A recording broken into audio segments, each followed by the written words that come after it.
London Bridge Station used to be a thriving hub for those commuting into the British capital for work.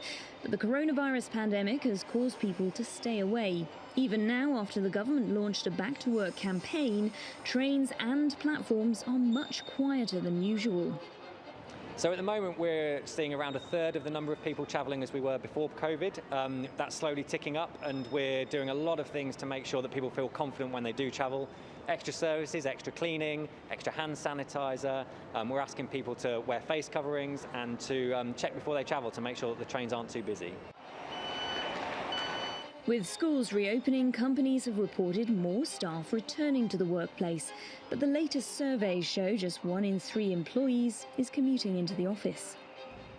Worker footfall in British cities is now around 17% of normal levels. So the British government is launching a campaign to try to encourage people back to the office after 6 months of working from home.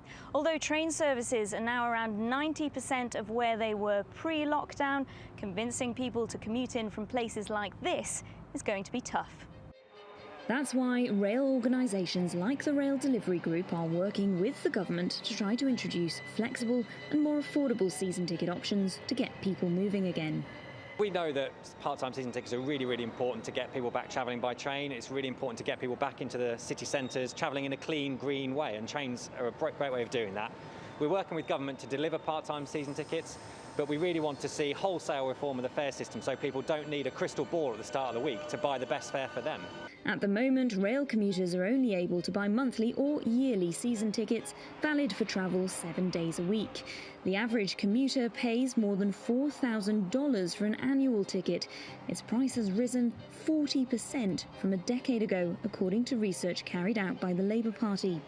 Commuters agree a more flexible approach to ticketing in the current climate is needed because they're taking trains only a few days a week. Some officers are doing phased re-entry, some people are still working from home.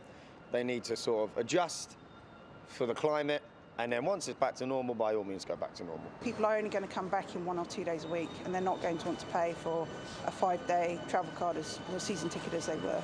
Flexible season tickets could encourage more commuters to return to the railways and put the industry back on track. Natalie Powell, TRT World, London.